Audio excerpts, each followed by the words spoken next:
The one thing we've hit is everyone was like, "Is there going to be a Bing Bong sample on the next Oh, album?" I I really I really think I'm really curious of the No, first band that does that. no, you can't do it.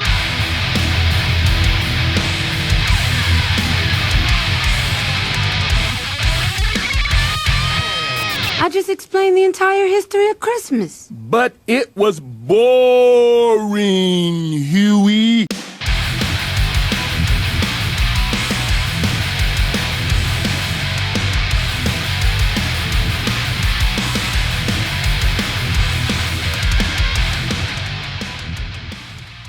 Hell yeah. Well, thank you so much, everyone, for tuning in. This is another episode of the Scoped Exposure podcast. We do a little bit of a Western Canada, Oklahoma connection through this episode, and I'm very excited to be welcoming Damonteal from Peeling Flesh. Thank you for coming on the show, my friend. What's happening? Thank you for having me. Absolutely. So I guess let me break down quickly the why of this episode of what I was thinking. So if anyone has been living under a rock, a month or so ago, Scoped Exposure had the opportunity of covering Promcore 2021, and Damonteal and I have been, I think, friends for a little bit since our first meeting in Snow and Flurry 2019. And I remember vividly, I think it was this year, you were like, "Hey, I started this new band. Here's the demo." And knowing you from playing bass and Give Way, I just assumed it was another hardcore band, but it was something totally different. So definitely in the top 5 bands Peeling Flesh was for bands I was excited to cover and see at Promcore. And then just seeing how well the video went and how much attention you guys are getting, I was like, we should definitely do a podcast. And as of today, you guys are dropping a little 3-song demo thing. So the tying of all these things is very timely, and I'm very, very excited to be chatting with you about that. Yeah, it's gonna be sick. It's gonna be sick. Yeah, Yeah. we're releasing a little demo, little 3-song. Yeah. So we'll definitely get into that, and dropping it on Christmas Eve, I think, is kind of a flex and a power move. But before we get into any of the music chats, we have to check some bevs here on the show. So how about you tell the folks at home what you're going to be bringing as far as liquids go for the episode? I am that person that only drinks water, so got that fresh bottle of Life water right out of the fridge. Yeah. Well, at least you are a person that actually drinks water, because I think there's, it's just a need, but as far as having that as like a daily or like a multi-daily thing of just like always hydrating, I think when we were originally talking about the episode, you're like, "I'm not going to bring on an interesting bev check." I was like, that doesn't mean that you can't come on the show. I'll bring just a fancier bottle of water. Yeah, but I haven't actually seen. I don't know how common life water is in just the overall water game. Like, obviously, if you look behind me, I have a lot of Liquid Death, and I ride for them really, really hard. But like, I can't remember the last time I was at a 7-Eleven up here in Canada that I even saw life water. So is that like your go-to brand? Yeah, it's just the OP big ass bottle of water. It's like you go to any gas station here, you're gonna find a big bottle of Life water. Need that quick hydration? Mm-hmm. Copy. Yeah, totally. And it's just like there's nothing fancy as far as flavoring or any like electrolyte boosts or anything like that. It's pretty standard. It's just pH balanced. It's just pH balance.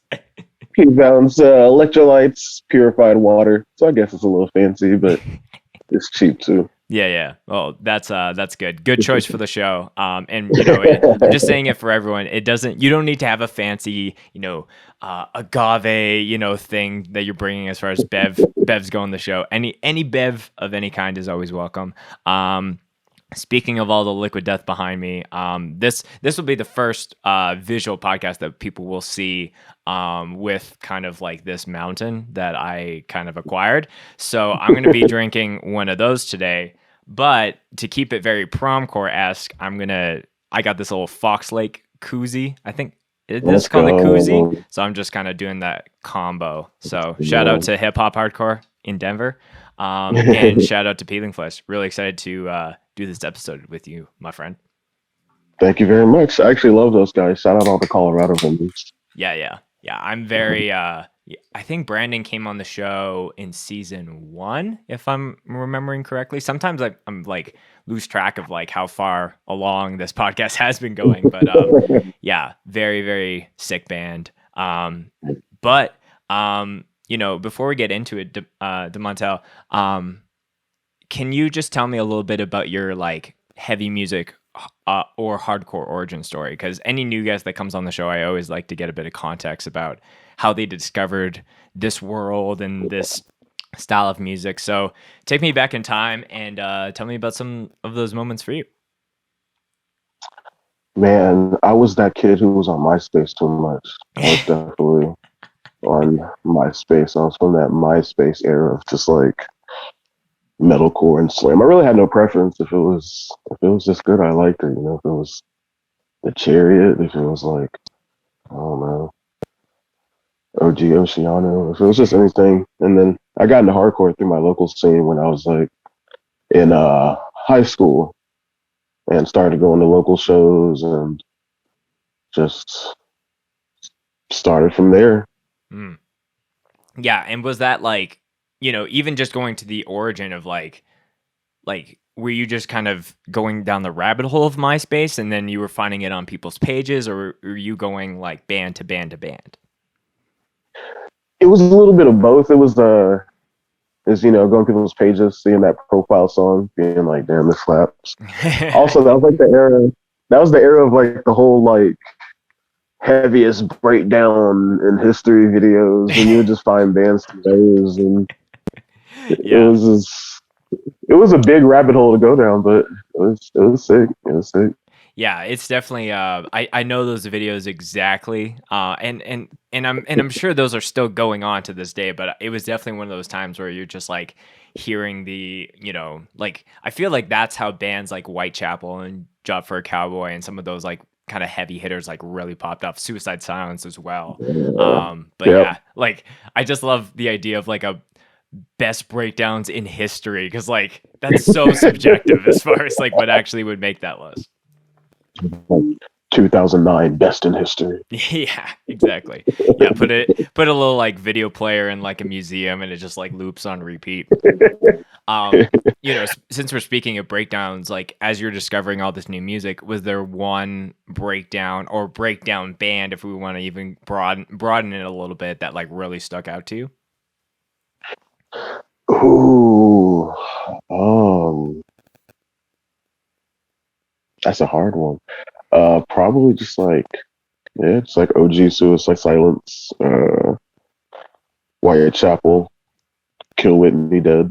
Mm-hmm. As Peeling Flesh has samples, the bands I came up listening to were just sample driven, so had to just, yeah. Yeah, that's definitely a question on my list of things. But maybe we can shift it a little bit as far as the origin of Peeling Flesh, because like, as far as the time of recording this, because someone could be listening to this in 5 years from now.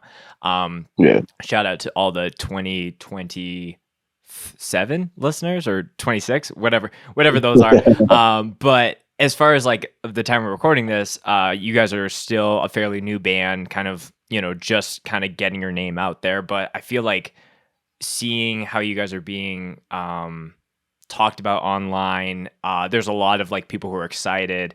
So just tell me like about the origin of that. And it seems like Peeling Flesh isn't a band that's only based in one city. There seems to be kind of a connection between two. Yeah, I am the only one from Tulsa, and just all the other homies are just from other areas. I think everybody else is from OKC. Austin's from like Piedmont. Oh, okay. Wherever that is, I don't know. But yeah, we just we were all part of bands that were, just kind of popping at the time. Pandemic happened, pandemic things happened. And so we were all like, hey, we're not doing anything band wise anymore. Let's all click together. And see if we can make like a little, I want to say like super band, that's corny, but just like a little project that no one would expect. Oh, okay. Yeah. So what do you think as far as like was the unexpected nature because like you were in a like everyone seems to be kind of spread out, so it's like, oh, well, we can at least get together and like write these songs, but it won't be maybe like, did you have the mindset that it wouldn't be like this is going to be a super active band that we're playing all together? It was more like of a fun thing to do while shit was hitting the fan. I'm just wanting to define where the why is. Basically, yeah, like we had like all like have like I have like the little studio set up at home. They have Slam Nation studios up there ran by Michael Soto, and like, yeah, I was like, maybe we can do like a little, I don't know, digital band, a little analog band. Yeah. But my partner lives in the city, so I'm always just everybody's in the city, so Gotcha. I'm just always I go to the city every weekend, so make a little peeling flesh time. Yeah, because as far as the people that aren't in the know geographically, like how far away is Tulsa from OKC? It's like we ain't got speed limits here, so I say it's like an hour 40. Okay, yeah, like that's not too bad. 40. Yeah.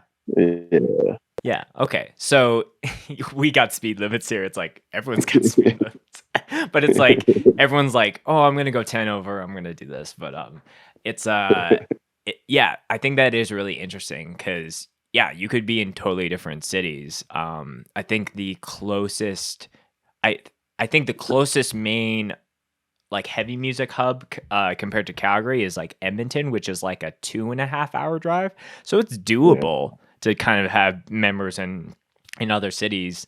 But it seems a little bit more accessible, like the shorter the time is. And if you're already there for other reasons, that helps out as well. Yeah, definitely. So you guys like, come together and you're like, okay, we're going to start this project. It's going to be something that like it doesn't sound like the goal was to just like explode. It was like, we're just going to do this fun thing as a band and kind of connect in the midst of all this kind of stuff going on, kind of like low expectations. So then after you guys started to release music and like the surge started to happen, like how did you guys like respond to that? And yeah, maybe we'll start there before I ask you kind of the follow-up question to that. Yeah, we were just like, damn, it worked. we were just wanting to do, we're all, I don't know, big fans of Slam. Me and Joey had met on we didn't meet, we had knew each other from like the scene, but we had like really bonded on that OTM giveaway run to Snow and Flurry. And he was like, yo, let me see the aux, and played some Slam. And I was like, bro, this is literally that shit that I like. Yeah. We just spent the whole tour annoying people. And then when we finally got back after pandemic, I was like, yo, we should definitely do something. Yeah. And to clarify, Joey's the drummer, correct? Yes, Okay. the machine, yeah, literally a machine. Like some of the stuff that he does for you guys boggles my mind as far as how does a human be able to do that. I also have to apologize to Joey because when I was filming your guys' set, I guess Soda was like, no lights, then he turned out the lights, and I was like, all right, well, I think the drum cam for this set is kind of fucked because it's just so dark at this point. So I was a bit bummed on that, but definitely got a badass because he also plays drums in Cell, so I got the drum cam for that. But yeah, okay, so I like that little callback to like you guys playing in different bands, but like connecting through Slam and then like coming together to kind of make that project happen. So yeah, I definitely want to use this podcast because I don't think I've honestly had a lot of people from the Slam verse, if we want to call it that. It's just like it's one of those genres that I know of certain bands, but it's not like as deep into some of those things. So I have some questions on that. But what was really interesting to me is like when we were playing bass in Giveaway, I think you had a couple like backup vocal parts that I was like, Oh, okay. That's what this dude sounds like. And then when you were sending me like, oh, I do vocals in this band, it was like total opposite to that. So talk to me about like building up, like when it comes to slam vocals, like is it more about like stamina as far as like holding some of those like growls and squeals and some of those things, or like is it technique? I'm kind of just like really curious on like the execution of that for you. It's actually both. It's at first it was technique, but then you realize how much stamina comes into it. So so it's a little both. It's about like, I don't know. I'm big on tone, so just holding that tone, holding that stamina. Mm-hmm. You don't want to be out of breath on stage. That shit sucks. Mm-hmm. Yeah. So how do you like as you start to like play more shows with this band, like how have you not adapted, but like how have you built up your prep for getting ready for a show or getting ready for recording? Is there like are you a kind of vocalist that just jumps into the mic and check and then good to go, or do you need like a special tea or like something to help you kind of get through the session?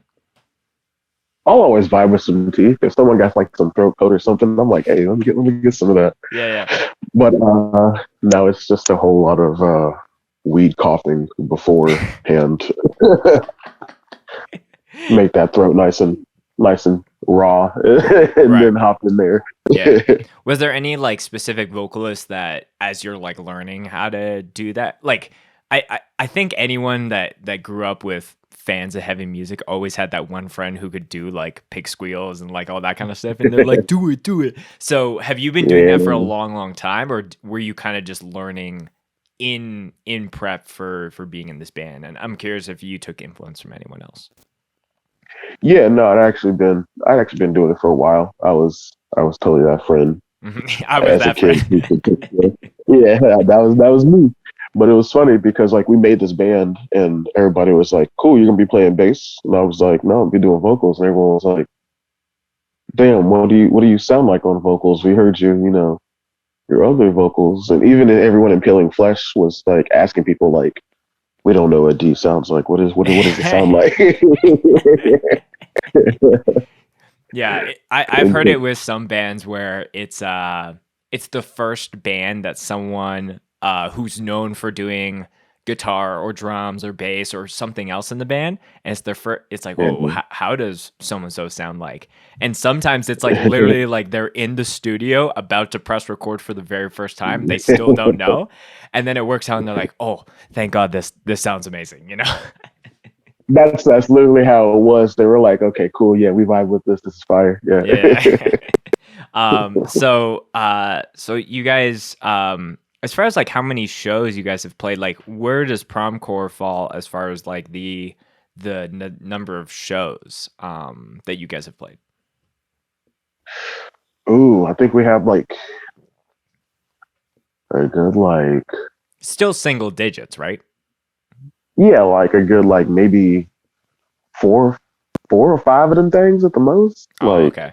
At the most, yeah. Mm-hmm. Like a good like 5 or 4, yeah. Yeah. So I feel like that Promcore set was very, very very, very funny as far as the context or the order of things. So for anyone who was there, this is, stuff that you might have already heard, but for anyone that wasn't, Atlanta's First Day Out played just before you guys. So like a very, I would say, tried and true kind of hardcore style, like 2 steps, fast parts, all that kind of stuff.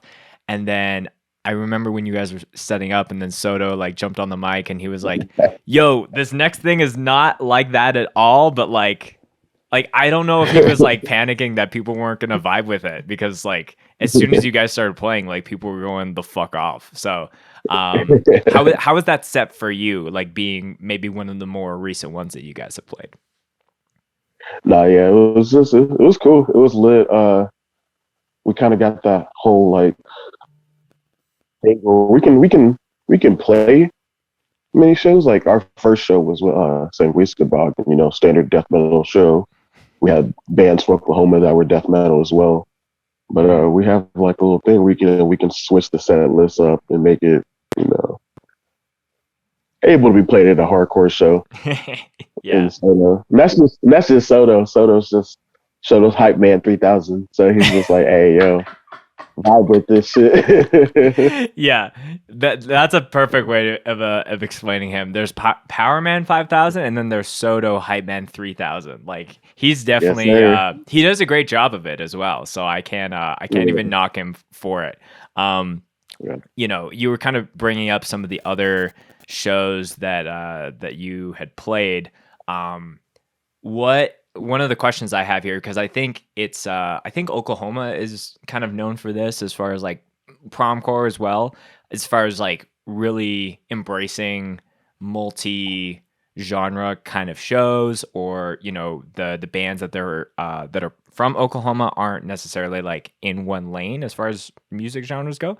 So one of the questions Yeah. that I have is, what's a dream slam band that you would like Peeling Flesh to play with?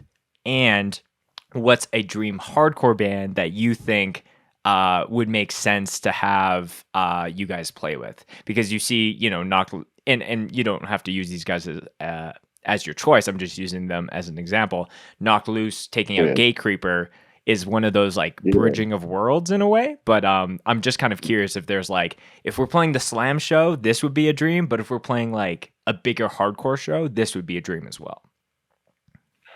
Ooh, man, definitely Zulu. Shout out Zulu. Zulu Oh so yeah, hard. that's actually a really really good pick as well. Yeah. Uh, man. I'm actually surprised. I thought the slam band would be easier for you to choose than the hardcore band, but yeah, you jumped right into the opposite. Yeah, definitely. The dream slam band would be to go to Europe with the homies and the European homies and Tremotomy. Oh, okay, interesting. Yeah, Yeah, that'd be fine. yeah, Or yeah, get them here. I don't know. Whoever or want vice versa. to do Yeah, the visa. yeah. So, you know, maybe I'll use that because the band's called Tremont, not Tremani, Tremotomy. Tremonomy. Okay. So, Yeah. what's interesting to me about slam or any genre that I'm not like like I know of some bands in that space, but it's not like I'm turning on slam every day. What I think is really Yeah. interesting is like being able to be from the hardcore scene and then go start a quote unquote side project that is maybe a main project for you and some of the other guys now, but that's your way of like introducing slam and like a certain music genre to the rest of the people. So I'm kind of curious on like how if you think that you're kind of like putting slam onto, you know, the people that you grew up in the hardcore scene and like some of those things and start to be actually the kind of the bridge between two worlds. I'm kind of curious on your thoughts there. Oh yeah, no, I vibe with that. I wouldn't mind being like, let everyone know that there's a little bit of color in slam. You know what I'm saying? Yeah. But yeah, just kind of bridge the gap. I've like being hardcore. I noticed there's been like the whole like metalcore hardcore surge, which I vibe with too. Mhm. Nothing I like more than a good panic chord. And then there's like, I noticed kind of like over pandemic a little bit in between, there started being like a little more death metal influence and the hardcore kind of creeping out, like Gay Creeper and, hardcore related, but, kind of like Gay Creeper, you got bands like Creeping Death, Body Box, Mhm. and so there's a bands that kind of like, just kind of creep up with, death metal influence. And yeah, no, it'd be kind of cool, shift a little bit of slam in there. Yeah, totally. Yeah, because I feel like if you're looking at all the subgenres of hardcore, just heavy music, like you like if slam's over here and death metal's over here, that's like way closer than like your two step kind of like really short song kind of stuff. So I think being Yeah. a step away from that is a good point. And yeah, you're totally right that like there was definitely that like metalcore panic chord kind of like surge of bands, and it usually happens because one band does something so well, and it catches so many people's attention that all Yeah. these bands start to pop up because people want to try that as well. So Yeah. like I think, this is just my take, is that Knocked Loose really popularized some of that when they were first kind of blowing up, and that Yeah. started a lot of those kind of bands. And there's some runner-ups like Sanction that also played a part in that vein. But I think Knocked Yeah. Loose is definitely one of the big contenders. And then what you were saying as far as like some of those heavier death metal bands, I actually think Tsunami kind of like the riffs of that band definitely are more Yeah. in lane with some of like the death metal hard like beat down kind of stuff, but like Joseph's vocals like are definitely hardcore, so it's kind of a nice blend. Yeah. So yeah, I do think that it really just takes one band to do one killer like new take on something that like really empowers all these other subgenres within the hardcore scene. And the hardcore scene is used Yeah. as this like umbrella term, but yeah, I think it just takes one. Yeah, no, yeah, exactly. Shout out Tsunami and Slept on Sight. And the Bay kind of has that like kind of that slam aspect to their hardcore. That's just hard. Yeah. Snuffed on Sight is one of those other bands that I really see flying that like more slam-esque flag. And they're Yeah, killing it right now. definitely. Mhm. So, I think what's interesting to me about slam as well is that there's a lot of like, there's like the classic YouTube like Slam Worldwide. So a lot of the bands that I see who do like music videos or premieres, they do it through that means, while maybe there's like Hardcore Worldwide or like other means that people are doing that if they're not as heavy. So I'm curious on like how much like the online slam community has done for like Peeling Flesh as a whole when you guys like uploaded that music video. There was like 2 songs on it, which is kind of interesting, but I was like rolling through the comments. So again, tell me about like how the online community as far as a whole like welcomes like new bands like you guys. Yeah, no, shout out that. That's when we were like, damn, it worked. Online went crazy. Comment section just would not stop. But yeah, it's that goes back to the rabbit hole of slam and being like on Slam Worldwide and shit. There's so much. I feel like it's any genre, honestly. There's so much just terrible music. There's so much just there's every genre just has its ass and it's just like, and you see that, and it's like I feel like it's like kind of like perception. Like if you see that side of the genres first, you're like, ooh, that's kind of we don't really vibe with that. That sounds like ass. But like if you can just kind of keep that like that right part, if you kind of like just find that happy medium where that part of that genre actually shines, then you'll actually see it for what it's worth. But like the only community is like it's sick. I hear about Slam Worldwide. Everybody, the one thing everyone says, it's not enough slam. This band isn't slam. It's no slam on Slam Worldwide. Rabble, rabble, rabble. But so I guess that's what made us kind of pop off. Is that's the thing we always saw. Everyone was like, Gordon Ramsay. Ah, yes, finally some real slam.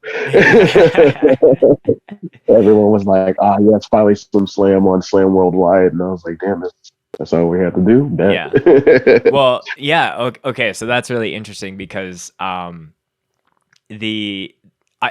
said it here on the podcast multiple times. Like I think that there is good music and bands that anyone would like in every subgenre, or not even subgenre, just genre. Like you could say you don't like country, but like if you spent a week going down the country rabbit hole, guaranteed you would find at least 2 or 3 artists that you're like, okay, I can stand this, and I can vibe with this, because it's like a weird country like subgenre within the mix of things.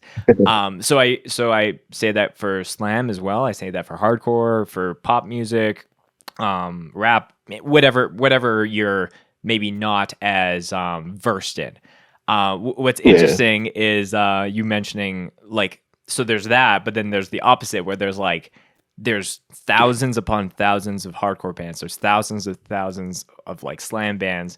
There's obviously going to be bad ones. It doesn't guarantee that everyone's going to be killing it. And like to quote the homies in Ballista, the cream rises to the the cream of the crop rises to the top. So yes, sir. What's interesting is like you guys like things like Hardcore Worldwide or Slam Worldwide are these like channels that everyone will rush to, but it doesn't guarantee that everyone. So it's like this weird thing, like they have built up a reputation, so people go there for slam bands, but there's clearly bands that are like maybe more cringy that like people are like, how did this make it onto the channel? So as someone who like films bands, like I'm not filming a band and being like, oh, I don't know, and then not putting on the channel because I believe in, giving everyone their chance and just having scoped exposure as a channel to expose people to bands. So I think that's kind of maybe the same mindset with these other channels. But, it's very clear for you guys who are very maybe authentically slam and people and that resonates with people, and then you guys like kind of you kind of disrupt the ongoing, like maybe someone clicks on a video and they're like, oh yeah, I've heard this before, the production here sucks, and they jumped off, and then but finding you guys was like, finally I found what I was looking for. Exactly. That's the problem with slam. A lot, if you ask me, is production. Yeah. So, maybe that's a perfect segue into one of the questions I had is like, what makes a great slam band and what makes a not great slam band? Like, what are the missteps that, some people within that subgenre make unknowingly into maybe not hitting as hard as they want it to? Oh, the slam kid's gonna hate me for this, but I'll give it down. I feel like I just feel the slam hate in the comments already while we're recording the this. slam cloud looming over. I feel like in a way, slam's kind of like the rabbit hole of slam. Like it's like the rabbit hole of death metal, or not death metal, black metal. So much black metal just sounds like shoes in a dryer. Like it sounds like it's just quality. It sounds like it might be recorded inside of a Coke can, And I feel like slam is the same way. Slam is also gets to that extreme DIY point where it's like too DIY, where it's like this sounds like this sounds like two homies in their bathroom. One homie with like a guitar, another dude with like a Coke can and a drumstick. But I feel like that's where it goes wrong. I feel like that's where it goes wrong for the genre. Some of it just sounds like, but like, don't get me wrong, some of the best OG bands have that shitty sound. Like, it's like, I don't know, it's like authentic, but I think nowadays when it comes to slam, production really wins because bands are going big with it. Mm-hmm. Yeah, I feel like there's being in 2021, like almost 2022 now, like the production is there for if you're in a hardcore band, a slam band, if you're like a folk artist, if you're like making beats, like the production is there. And I think that there's enough of a self-awareness where people can know where the line is as far as like something being too overproduced or underproduced. Because like a classic thing that I heard when it comes to hardcore is like some bands just are like demo core bands. They record like on some kind of like one microphone in the middle of the room and they all play. And if it fits the band, that's like more power to you. That's sick. But I do think that some bands without the production would not be as big as they are. Like if you look at a band like God's Hate, where like you're having Taylor Young's really professional, like produced all that good shit. If that was just recorded like in someone's basement with like a single mic, like it would, like that band would literally be so under the radar. So I think being able to really highlight the musicianship and the songwriting and some of those things is like it is like, why would you shy away from that? And everyone's got their own their own convictions or ideas of like where's the line as far as produce goes, but like I think you guys have great songs, and I think those are really well represented with the production level that you guys have set. Hell yeah, thank you. Yeah, no, fucking. Actually, let's go back to that question. A band I would love to do a show with. God's Hate. God's Hate. Oh yeah. Guards. Shout out that God's Hate Peeling Flesh tour. That'll never happen, but that would be hard as fuck. That would be hard as fuck. Dude, if God's Hate ever plays Oklahoma and you guys aren't playing, I'm gonna have to pick up the phone and call some people and be like, what the fuck is going on? Like, you gotta give these guys their fair share. Dead ass. Everybody heard it right there. Write it down. Write it down. Spencer's gonna come for you. Yeah. So, speaking of production and songwriting, and we alluded to this a little bit earlier as far as like the sound bites you guys use, and I think what's really interesting is like the choices of all of those things and like incorporating those things live. I think really add to the level of like intensity and almost insanity with some of your tracks, because I remember when Endgame we just did 2 shows in Toronto, and I brought you guys up and people were like, oh, like what do they sound like, and I just like put on like Slamaholics and people were like, what the fuck is going on? So like when it comes to like picking the samples and like incorporating those into the song, does that happen where it's like you guys are writing, you're like, definitely a sample needs to go there, or you're, you find a sample and you're like almost basing a song around it? I'm just kind of curious on the process. It's a little bit of both. Sometimes it'll be like in the studio, like it's usually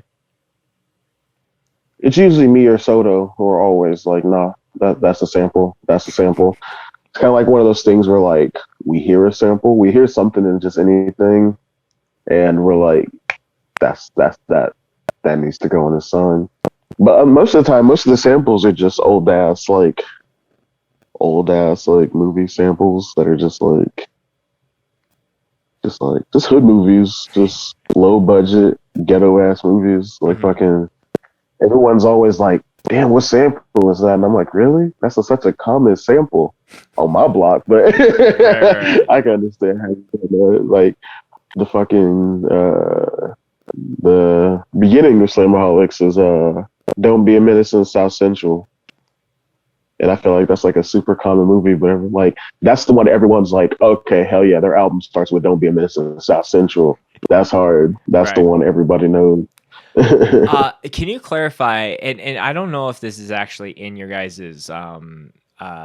discography, but when you guys were playing live, there was a sample that sounded like it was either Nicki Minaj or Cardi B or something. It starts with like, excuse me.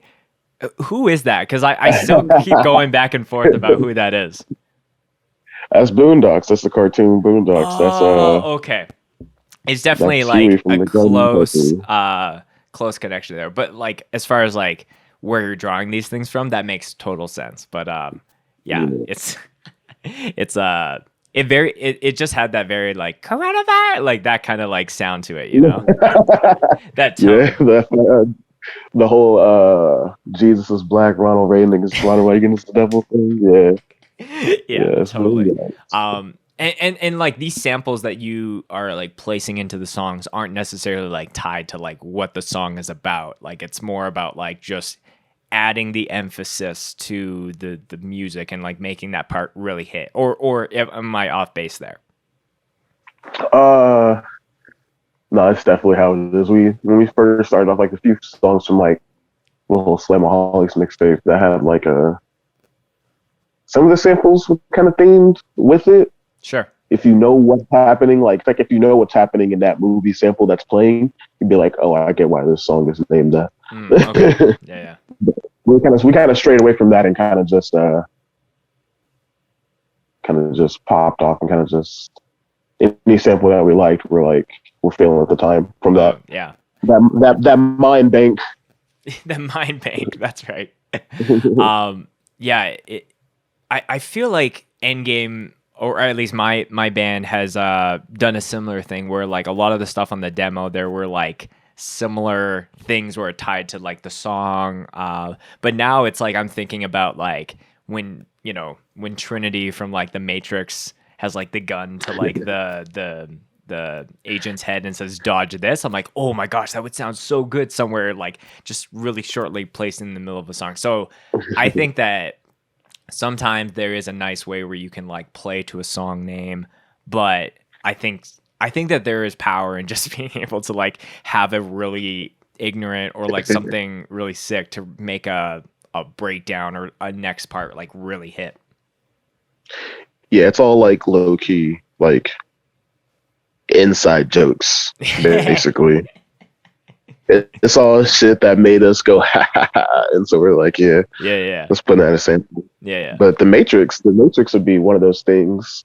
Our samples are just complete chaos, but one of the coolest things I like when people do is when they just like, you don't see a lot of it, but when people just like use one movie for an entire album, just choose samples from one movie and just keep using those samples the entire album. If a band is listening, if you want me to be a fan, do that. Just do you find have you a movie that you love. Do you have a band specifically that has done that?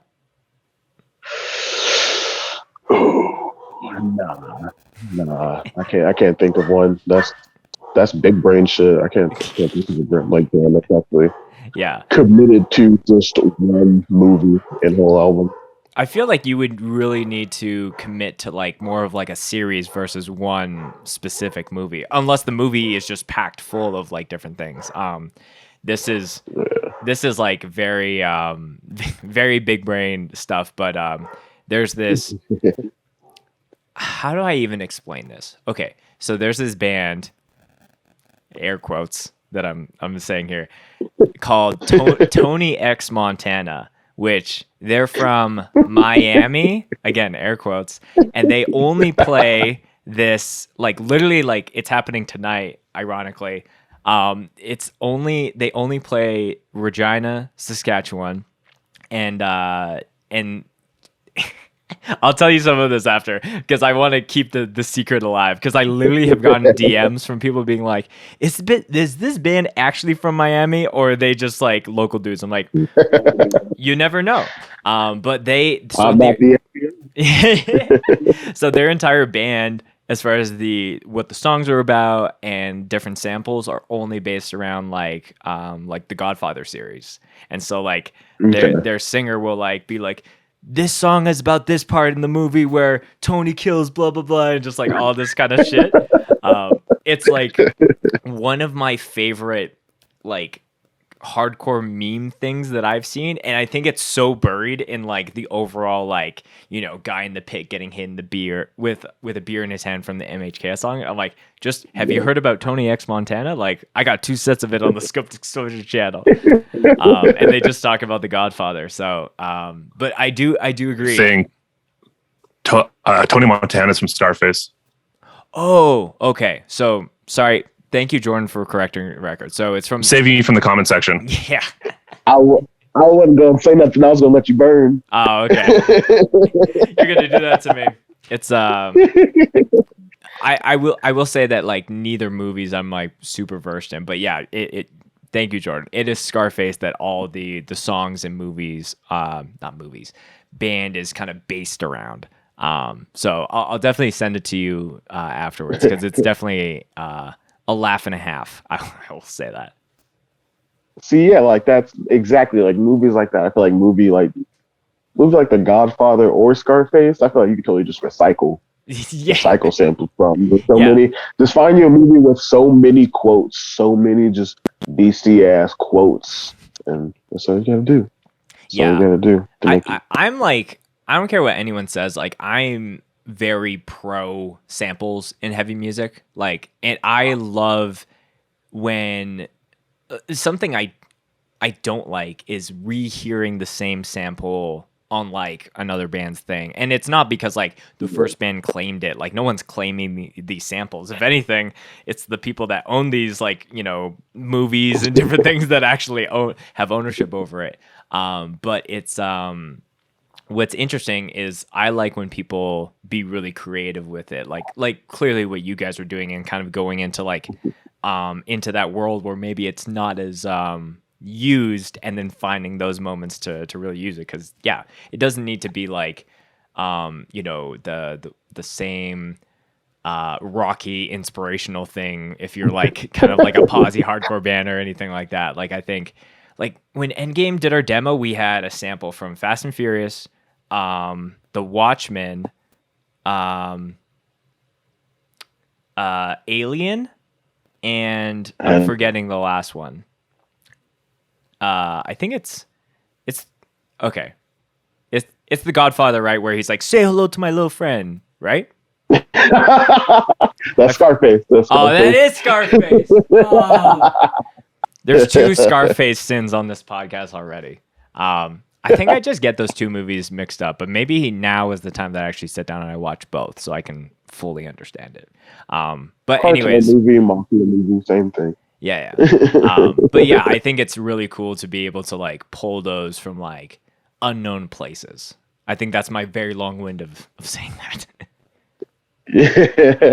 Yeah, no, definitely. We use like a little bit of a mixture of like movie samples and like I don't know, like I wouldn't say like memes or vines, but kind of like that, a little mixture of everything. Yeah, like I'd be surprised if you guys were just throwing like a White Claw Gabe soundbite like in between like a breakdown, but not to say that you can't do that.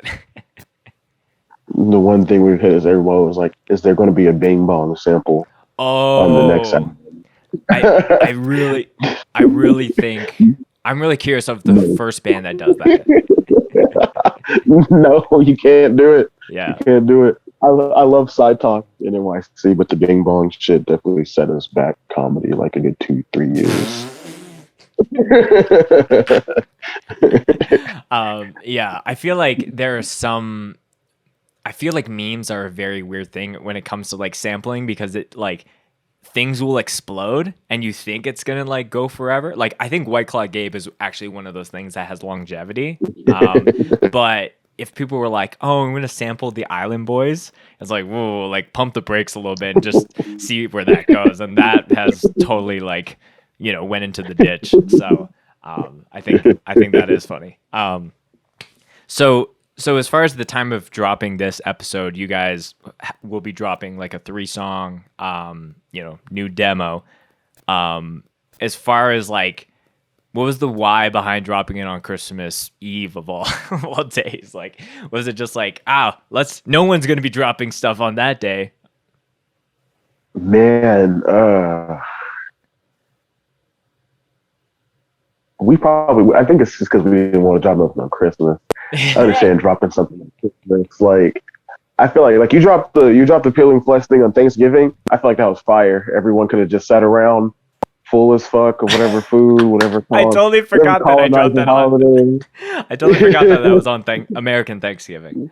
Man. Yeah, and you could just post up. Everybody in America was just full as fuck watching Scoped Exposure. But I feel like Christmas a little different. I feel like everybody gonna be moving around, socializing, opening presents. Nobody wants to listen to a new song on Christmas. Well, if you got time. Yeah, maybe if you're like on the way to grandma, grandpa's house or your parents' house, like put that new Peeling Flesh on and kind of like get that out of your system versus when you have to listen to Mariah Carey for the next 8 hours. So yeah, that's basically what you can do. Christmas Eve, you get it. Boom, you got your Christmas figures for the next day. You ain't got to worry about when it dropped. It's already there because it came out Christmas Eve. Yeah. You guys really have to, I'm sure you've seen those memes where it's like, if you start this movie at this time, then like right when this line is said, it's like the next day or New Year's Eve or something. So you have to figure out the length of your... you have to figure out the length of these 3 songs and kind of figure out like when's the perfect time to kick it into Christmas time. Yeah, I think about that. That's hard. Yeah, you have to. It's like as soon as we jump off the podcast, it's like opening up Photoshop. As far as these 3 songs go, what do you think are like? What's like the next step musically for you guys? Like, or is it kind of like this is just a way for us to kind of even share more music that to get it in front of people. Yeah, we're just still at this point trying to just, you know, like people think we're teasing them because we keep dropping just like kind of like minuscule shit. Like I feel like the last thing we did with everybody from Vile Tapes, yeah, it was 3 songs, and so we had 3 songs in the bank. Gonna drop another 3 songs. I think after this we're gonna do something a little longer. Then we got a split with some homies coming out later on on the spring break ish time. So you guys have mapped it out already. Yeah, we're those people. We're all like, yeah, let's figure everything out, do it then. We're all dads with no kids, so we're all like, here's what we're doing. Lay it out. Yeah. To keep going. Have you guys already done a split though? So this would be your second split, right?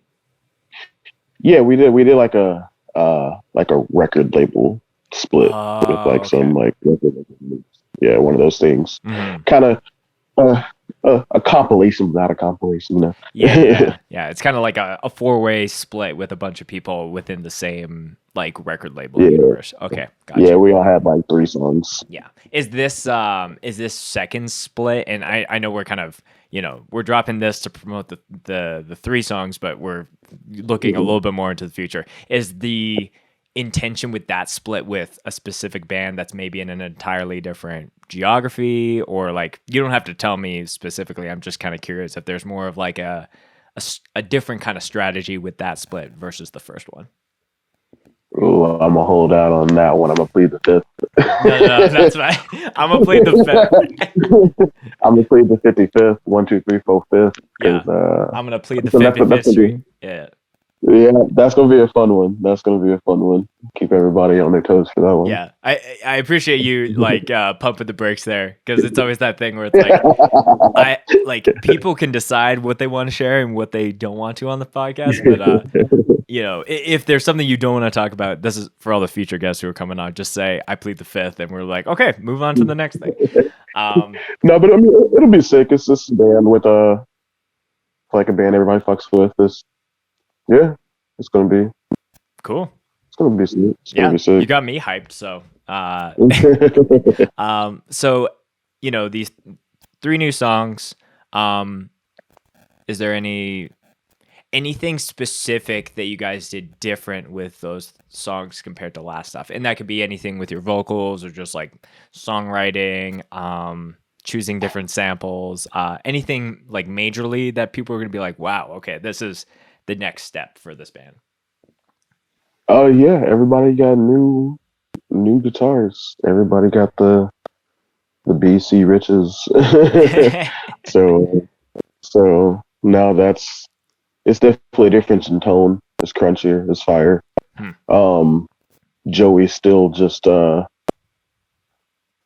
playing math equations for your ears. And yeah, no, it's sick. It's gonna be, we haven't released that much, but if you just listen to our shit all the way through, you're like, damn, this is a lot of progression in what, 5 months this band has existed. Yeah, and it is very exciting to see you guys have a really strong start to this band. You know, going into next year, like I'm sure it's only up from here for you guys, and that's really exciting to see. Yeah, appreciate it. That's where we want to go. We ain't got else shit to do. Might as well go up. Yeah. As far as other things are in the mix, so I feel like some of the things that we're talking about on this podcast may upset different slam people, but like I'm like totally open to like, you know, stirring the pot and actually getting to like some of those things. So I think the thing for me that either I don't understand or I don't know if like, okay, so my understanding is that obviously there's like lyrics and words that are being applied to different songs that you're writing, but I don't, to my understanding or my take on it is that it's not like it's important, but it's not like because it's not as clearly like heard. It's like more the progressions and the noises to actually emphasize the music that it's written to. So I'm just kind of curious on your take and like what goes into like writing lyrics for this band versus if you were just in like a, call it a giveaway style hardcore band where it's like maybe a little bit of a different beast. So break that down for me before I get fully canceled by all the slam people being like, how dare he say that? First things first, there are lyrics to Peeling Flesh. I get that question so many times. There are lyrics, but I feel like it depends. I feel like it depends on the band. Some band just kind of drowns out the vocals in the back, and they're kind of like, the same kind of dude sounding like a cricket the whole time. It's just like the whole like kind of behind. But I feel like there's like most bands who are like, that band for their vocals, like them from that exact sound of how Homie sounds. But like, it's definitely a little 50-50. I feel like that falls into like kind of like lower tier slam where they're kind of like just like, I don't know, production quality. I don't know if they do it on purpose, but vocals are kind of like in the background. Mix is a little weird, so you can't really hear Homie. So I guess you can't really focus on what Homie's saying. Yeah. But I feel like for us, like for being a hardcore band and like writing vocals, I feel like that's like it's a little easier. It's just angst, anger, whatever. You just need to, just emotion on paper. And for like Peeling Flesh, I had to like sit down and just watch a bunch of horror movies because I was like, what the fuck do you write about in a slam band? Because like, that whole side of slam is like, gory, horror, all that good stuff. And so I was like, I don't really know how to write these lyrics, so I'm gonna just muster all this energy from horror movies, maybe see some cool fucked up shit, write about it. Yeah.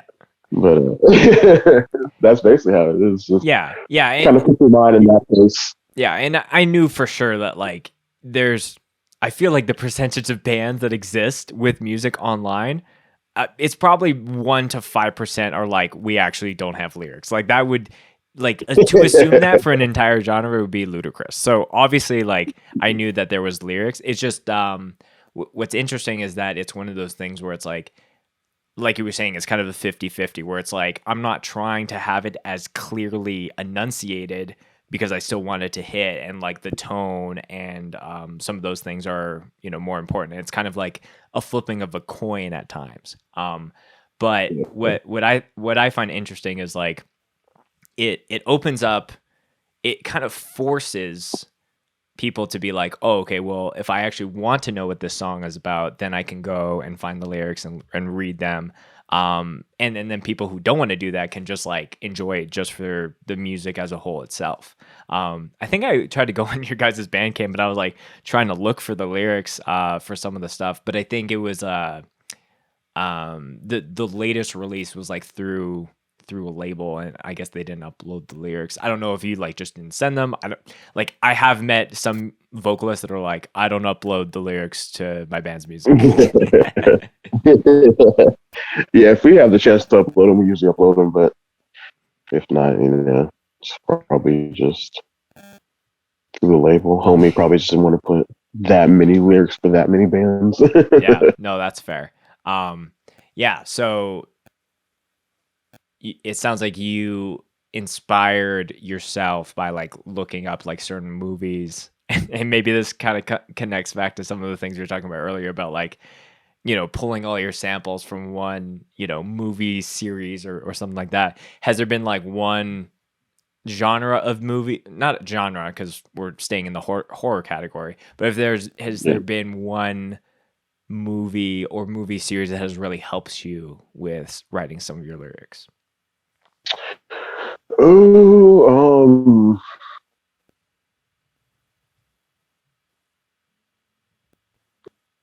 not really. Watched Hellraiser a few times. Watched a whole bunch of Ari Aster shit. Like I love don't come at me horror fans, but I love Hereditary and Midsommar, so yeah. Just uncomfortable movies that are like, damn, I'm trying to write about how uncomfortable this movie makes me. Yeah, I I think that's an interesting exercise though, because I remember when I had Kevin, bassist of Knock Loose on the show, we talked a lot about their recent EP, which a lot of each song was intentionally written to be like an emotion or a feeling. So I really think that's an interesting exercise for any vocalists who are like in a heavy band to like watch something and expose yourself to something that actually makes you uncomfortable and then actually write like a song to. I think that's an interesting exercise for sure. Yeah, it's kind of like one of those things where like kind of like writing under pressure. Oh, totally. Yeah. You gotta put yourself in a position to be like, damn, I gotta shit something good out. Yeah. Well, and yeah, like I've had like different vocalists that I've, talked about like driving on the freeway in California and having to pull over because they have a burst of inspiration and they write 4 bars and then they get back on the highway. So I think that there's some of those things because it like writing lyrics for a song isn't like you get the demo and you sit down at your desk and you're like put your glasses on and you just like bang out a song. Like you need those moments of little bursts of creativity and like capture those and try to evolve them. So I think that's a pretty interesting thing where if you're like wanting to write a song about like literally fill in the blank, you just turn on a movie that's about that and then like use that, not like a copy paste kind of scenario, but like use that in ways to make you hear a line and then it makes you think about something and then you just turn that into music. I think that's a really cool, creative and artistic cycle. Yeah, definitely. That's what we all do. We all just low-key just watch.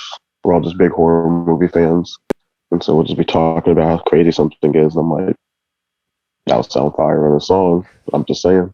Yeah, totally. So, as the year is like wrapping up and you guys are just dropping this new music, what's kind of like the outlook into 2022?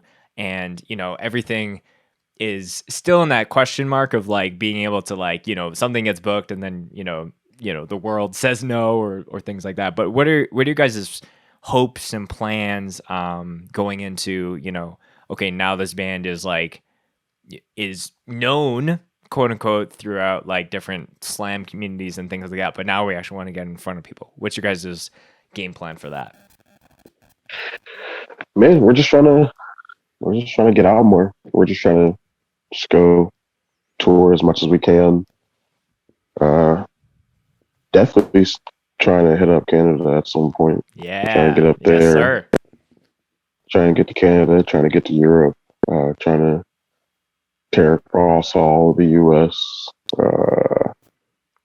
Yeah, just basically just not sit still. Just kind of get out there and move, make those moves, go to try to hit at least every coast. Yeah. Maybe like just specifically in North America, do you know if there's like a certain scene that you guys will do really well in as far as the type of music you guys are playing, or at least anticipate?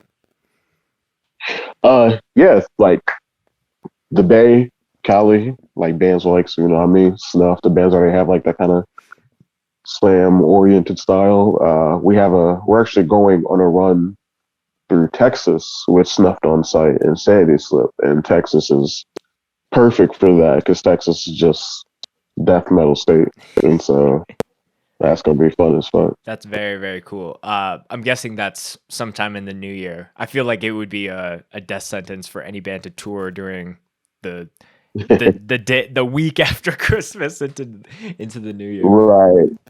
Yeah, it's gonna be towards the end of January. Very, very cool. Yeah, that's exciting. It's Sandy Slip was one of those bands that really caught my eye as far as like main stage promcore bands. And Snuffed on Sight just puts out bangers. So the three of you guys together, that seems like an absolute A team in being formed there. 3 bands that just don't stop. Yeah, 3 bands that just don't stop. That should just be on the poster. Yeah, straight up. I think that's what we say every Snuffed on Sight release is. This band just does nothing but bangers. They don't have any other form but bangers. Yeah. You brought up Body Box a little bit ago, but I do think that you guys doing something together, like to me that makes sense. Like there's a little bit of differences from the slam to the death metal, but I think again, like going back to what we were talking about earlier, like the different branches and being able to have some of those crossovers. So yeah, I think Florida would be a good market for you guys as well. Oh yeah, we definitely want to go to Florida. Florida is definitely a place that we got to hit up. I actually just found out though. I was sleeping on Body Box for a minute because I was like, I don't know. I just saw the name and I was like, always was like, damn, that's a hard ass name. And I finally looked it up and I was like, oh, okay, I see what y'all did here. I vibe with this. That's what's up. Yeah, it's pretty interesting, that band. Like, I think that out of any death metal crossover hardcore band, I think that they have have been the most talked about. So, you know, like again, another thing that, as far as the time we're recording this, is like I got the Scopies in the works right now, and we'll be announcing the winners of that at the end of the year. But Body Box was one of those bands I put out as far as a breakout artist, because I really believe that I feel like the two bands that are closest in that kind of death metal space that I saw really get celebrated and praised in the hardcore community was Body Box and 200 Stab Wounds. Like those bands were just like, they're getting all these like really cool hardcore opportunities, but a band that like maybe has roots there but is not the main thing that they do. So yeah, definitely. Like like kind of like the upbringing, like the whole like kind of like death metal creeping into hardcore thing. We're just trying to do that with slam. yeah. And I hope you guys get the same time of day for that, because I'm a big fan of you guys, and I think you guys in any like bigger festival kind of opportunity, as far as being like not the palate cleanser, but maybe the band that like takes your dish and throws it on the floor and like stabs you with it, you know. But like I think that different style for any bigger festival makes sense. So I hope that you guys get some of those opportunities in next year and beyond. So yeah, we just try to basically like do that thing. Like slam is so niche and it's not something that everyone likes, but we try to make slam, quote unquote, that everyone likes. Mm-hmm. Yeah, totally. Slam basically that everyone can get. Like basically, at least if you just get it, that's a job well done for us. Yeah, and that's very full circle of this whole conversation, as far as like me maybe not being the biggest slam head, but like you guys introducing it to me in that way is like, okay, I can start to go down the rabbit hole and get behind some of those things. So yes sir. So Damonteal, we should start to wrap up the show here. The last question that I ask every podcast guest is a favorite Mosh related story that they would like to share. So that's literally anything that's the first thing to your mind. Could be something that happened to you, something you that you did to someone else at a show you played, or just a show you were attending. Whatever's the first thing to your head is how we start to end the show here. Oh man, only say it because it affects my everyday life. But in Colorado Springs, they have the Spring Slam festival, where it says slam the name, but it's a hardcore fest. But the big homie Jera from Shame, if you've been to Oklahoma, you've seen Jera. It's a whole lot of man. But he literally just scooped up a whole ass grown man and threw him at me. And I don't know if Jera wanted me to catch this grown ass man, but he flew right into my leg and tore like 2 things in my knee. Oh, no. And by the grace of Bang energy drinks at the time, because those were popping in Colorado, everybody was drinking Bangs. I was able to survive the rest of that fest off of caffeine and whatever the hell they put in those. What is it? Creatine? Yeah, one of those. Yeah. One of those teen ingredients. Yeah. But damn. yeah. So when That's you not say the craziest grown one. ass man, are we talking like your dad's age or like or my dad's age, like, or is this like a late 20s 40? Like I'm expecting not a senior to be thrown at you because no 6-year-olds are going to No, hardcore shows. no, not a senior, but who knows? What do we qualify people in the hardcore community as? They're not. People say the term hardcore kids, but they're like 20 and 30, boom, and like. But, you know, there's what, there's a bit of a gap. There's hardcore kids and then old heads, but like nothing's really in between there. Exactly. I don't know. Like, I feel like old head is like a good like. Someone called me an old head the other day, and I was like, "Well, I'm 28. Don't do that." But I feel like old head is like. I feel like old head is like, man, you got to be like. I feel like 35 ain't even old head. I feel like you got to be at least like 40. You got to be 40, and for some reason, you're still in the scene. I don't know. I do think that we should just say it here on the podcast. I think you are an old head, and I don't think there's anything wrong with being an old head. Let's just say that. I think you are an actual old head in hardcore if you're 40 and up. I do think that. And again, I think it's sick. I know a lot of people who are still into hardcore and doing bands, and they're like closer to 50 even than doing 40. So I think that's sick. But I think it's a sin. It's a hardcore sin, definitely, if you're calling someone 30 and under an old head, because we're the same age, 28. And it's like, bro, like, I know I'm not like 17 years old, but you don't need to like try and call me out for being a dinosaur because I know actual dinosaurs. I'm going to lay it down right here like this. Please. Just because I've been here too long does not mean I'm an old head. Just because you've seen my face for too long does not mean I'm an old head. Yeah. You're using old head as a way to diminish how long I've been around the block. Like, exactly. Choose a different word. Exactly. Yeah. Committed, loyal, whatever you want to say. But I do like the visual of you just being at a show and then a grown-ass man being hooked at you and you're like, so did you catch this person like gracefully, or did they just collapse into your leg and all that stuff was happening? Like, I tried to catch him. It was like 3 more people by me who also tried to catch him. But yeah, no, my knee cushioned his fall.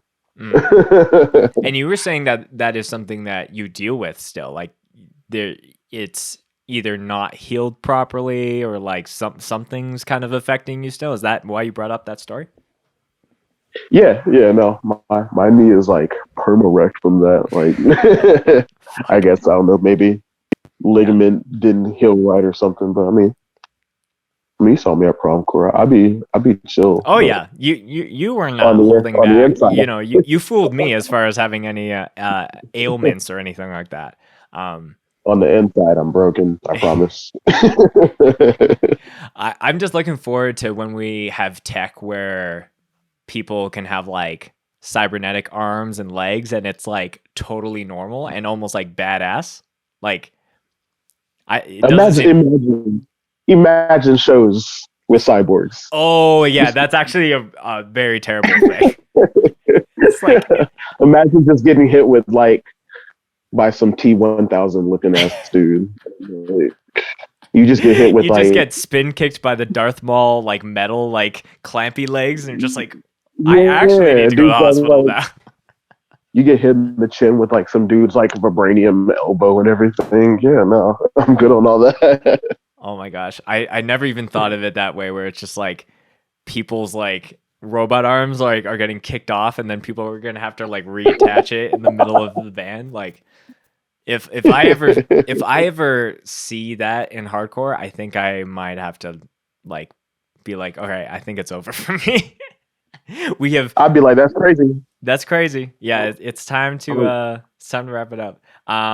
But dude, super great to finally have you on the show, and I'm glad that we got to make this work. And you know, the crazy time of the holidays and all that kind of stuff. All the band links and your links will be in the show notes and the YouTube description and all that good shit. But if there's anyone you want to shout out, plug, or anything you want to send the people off with before we end the show, the floor is yours. Oh man, yeah, we're releasing a winter demo on Christmas Eve. We got that. We got a tour with Out today. Out today, as far as yeah, the time of this episode coming out. right, yeah. Um, actually, yeah, hell yeah, that would be today. But yeah, we got a run with Snuffed on Sight, Sandy Slip through Texas. Um, shout out Snuffed on Sight, shout out Sandy Slip, shout out Vile Tapes, shout out all the homies on Vile Tapes Records. Um, shout out Oklahoma, shout out Canada. We got that Oklahoma Canada connection. If you don't know, If you you don't should know, know. you should know. And the minute that Yeah. you guys want to come up to Canada, you let me know, and I'll get you connected to all the people to make that shit happen. And I feel like for what you guys do and some of the heavy music weirdos that I know, I think you guys would kill it up here. So, Damonteal, this has been such a fun chat, and thanks again for coming on the podcast. Thank you. Pleasure being here.